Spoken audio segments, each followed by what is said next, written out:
ఉన్న బంగారాన్ని విడిపించి ఆ రోజు ఆన్లైన్ రేటుకే మేము కొంటాం. Sharma gold company. నమస్కారం, వెల్కమ్ టు సుమన్ టీవీ. నేను గీతాంజలి. ప్రస్తుతం మనతో పాటు ప్రవచన వాచస్పతి, ప్రముఖ ఆధ్యాత్మికవేత్త టీకేవి రాఘవన్ గారు ఉన్నారు. వారితో మాట్లాడదాం. గురుగారు నమస్కారం అండి.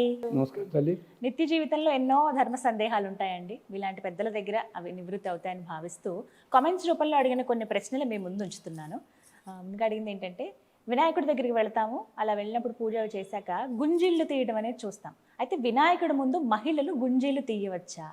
సాష్టాంగ నమస్కారం అన్నది మగవాళ్లే చేస్తారు, ఆడవాళ్ళకి సాష్టాంగ నమస్కారం లేదు. ఎంచేతంటే కారణం ఉంది. 8 అంగములు నేల మీద తాకాలి మగవాళ్ళకి, ఆడవాళ్ళకి అది కష్టం. అందుకని మోకాళ్ళ మీద వంగి శిరస్సుని వంచి నమస్కారం. ఇలాంటిదే గుంజీళ్ళకు కూడా ఉంది. మగవాళ్ళు మాత్రమే తీయచ్చు, ఆడవాళ్ళు తీయకూడదు. గుంజీళ్ళు ఎందుకు వచ్చాయో తెలిస్తే అర్థమవుతుంది. శ్రీ మహావిష్ణువు చూడ్డానికి వెళ్ళాడు పెద్ద ఆయన్ని, వినాయకుడిని చూడ్డానికి వెళ్తే మేనమా కదండి పాపం, అందుకని వేషాలన్నీ వేసుకెళ్ళాడు, 4 చేతులు ఆయుధాలను ఎత్తుకున్న మా నాన్నే ఎత్తుకున్నాడు. ఎత్తుకోగానే ఆ సుదర్శన చక్రం గిర్రం తిరుగుతోంది. అది ఈ పిల్లాడు లటికి ఇలా లాగి నోట్లో పెట్టుకున్నాడు. మనకి బ్రహ్మవివర్తంలో ఉంది, గణేష్ పురాణంలో ఉంది. నోట్లో పెట్టుకున్నాడు. వదిలిపెట్టలేదు. ఈ టైం అయిపోతుంది. బయట నుంచి ఏమో గరుత్మంతుడు మాస్టారు టైం అయిపోయింది వెళ్ళిపోవాలి అనుస్తున్నాడు డ్రైవరు. ఇవ్వట్టలేదు వినాయకుడు. పోన్లీ అన్నయ్య ఉంచేసేళ్ళు అంటుంది పార్వతీదేవి. సరదాగా చెప్తున్నాను నేను, కానీ అది లేకపోతే వెళ్ళలేడు ఆయన. అందుకని వెంటనే వినాయకుడిని దిప్పి 2 చేతులు కదా, ఓ 2 చేతులతోటి ఇలా చెవులు పట్టుకుని ఇంకో 2 చేతులతోటి నెత్తి మీద మొట్టికాయలు ముట్టుకుంటూ గుంజీలు వేయడం ప్రారంభించాడు పెద్ద మనిషి. ఒక 11 గుంజీలు తీసేసరికి వినాయకుడు పక్కపక్క నవ్వాడు. చక్రం కింద పడింది, పుచ్చుకు బయలుదేరాడు.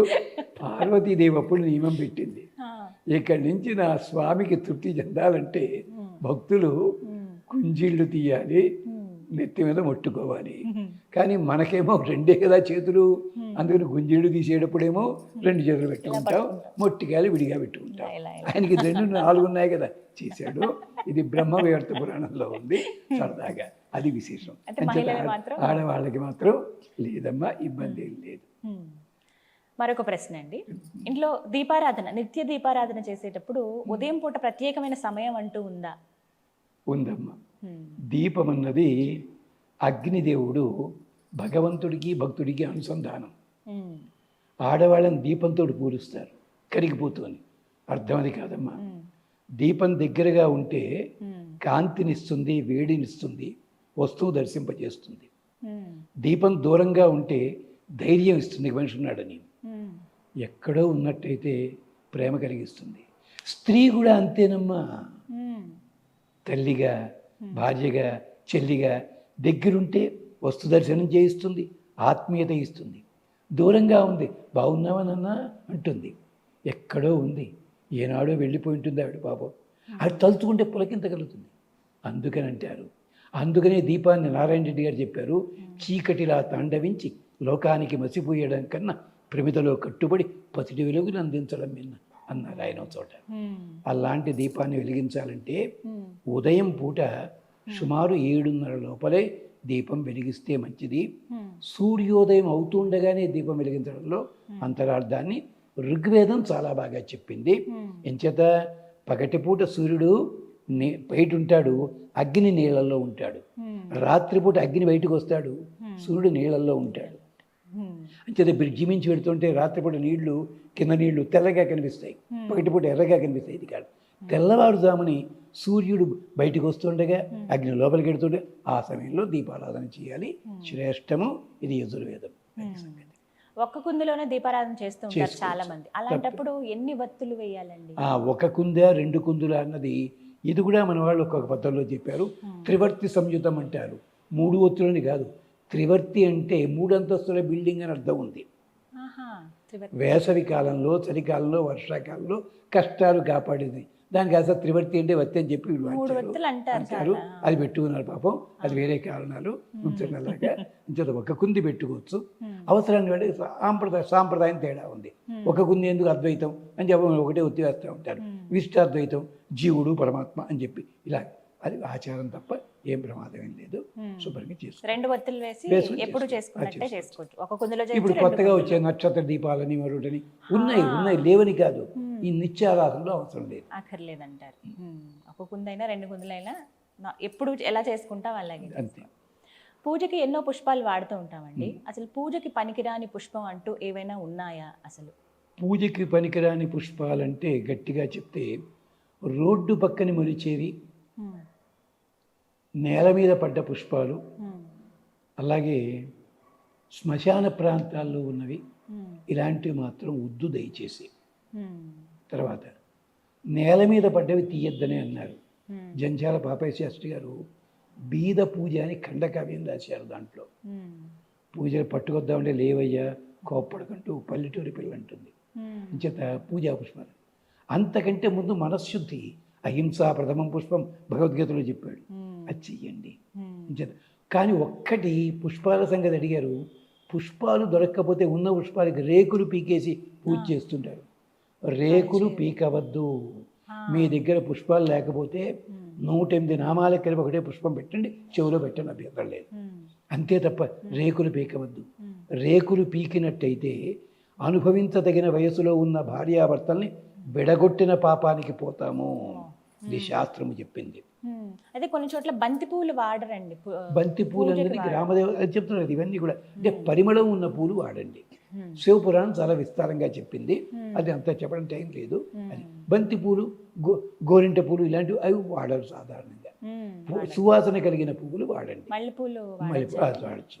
లేదు తులసి, గొడవ లేదు. ఇలా కూడా వాడచ్చు పుష్పాలు అనేవి.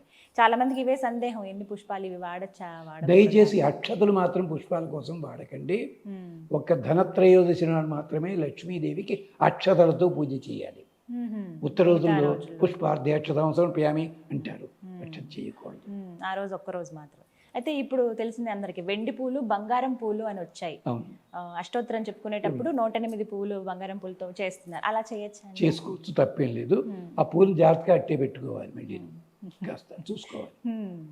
పెట్టుకుని మళ్ళీ తిరిగి దాన్ని పబ్లిసిటీ పక్కన మేము వీడి పూలతో చేస్తామండి, ఈ పబ్లిసిటీ మాత్రం అలా చూస్తే చాలా మందికి తెలిసింది అలా చేయొద్దు, చేస్తే ప్రయోజనం ఉండదు. అంటే శాస్త్రంలో రాసిందండి ఇలా బంగారం పుష్పాలని? ఉంది, స్కాంద పురాణంలో ఉన్నాయి.